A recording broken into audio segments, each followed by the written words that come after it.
தமிழகம் எங்கும் கிளைகள் கொண்ட Annamal institute of hotel management and hospital management படிப்பில் சேர்வதற்கான அட்மிஷன் நடைபெறுகிறது.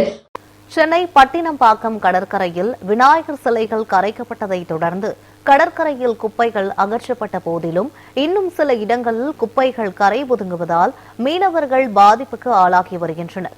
இதுகுறித்து மீனவர்களுடன் நமது செய்தியாளர் அன்பழகன் நடத்திய கலந்துரையாடலை தற்போது பார்க்கலாம்.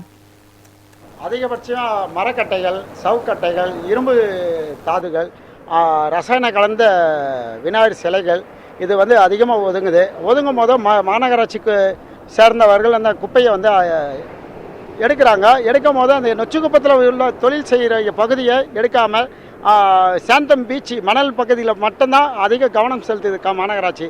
நாங்கள் எங்கள் தொழில் பாதிக்குது. இயற்கையாகவே நாங்கள் மோட்டார் வச்சு தொழில் செய்கிறோங்க. அந்த மோட்டரில் ப்ரொபலரில் அடிபட்டு இன்ஜின் பழுதாகுது. நாங்கள் வலை விட்டுக்கிட்டு போனால் வலையில் அதிகமான கட்டைகள் சிக்குது, அதில் வலை கிழியுது.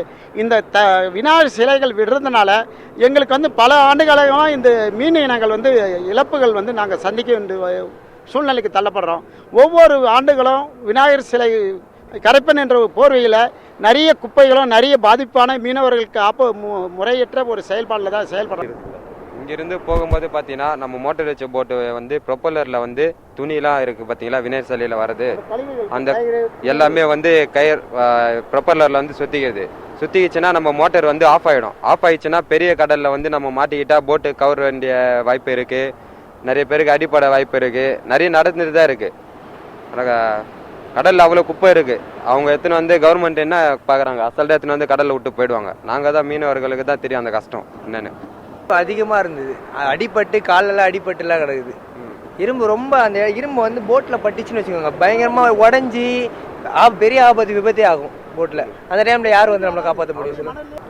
அது சாத்தியம் இல்லை. ஏன்னா சிலை செய்யும் போதே அந்த கட்டையோ அந்த உள்ள இரும்பு எல்லாத்தையுமே வச்சு முழுசா சிலை செஞ்சிடறாங்க.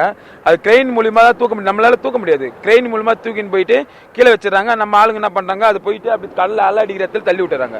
அது வெள்ளை தண்ணி சொல்லுவாங்கல்ல, அந்த வெள்ளை தண்ணியில அது இன்னும் கொஞ்சம் உள்ள இழுத்துன்னு போயிடும்.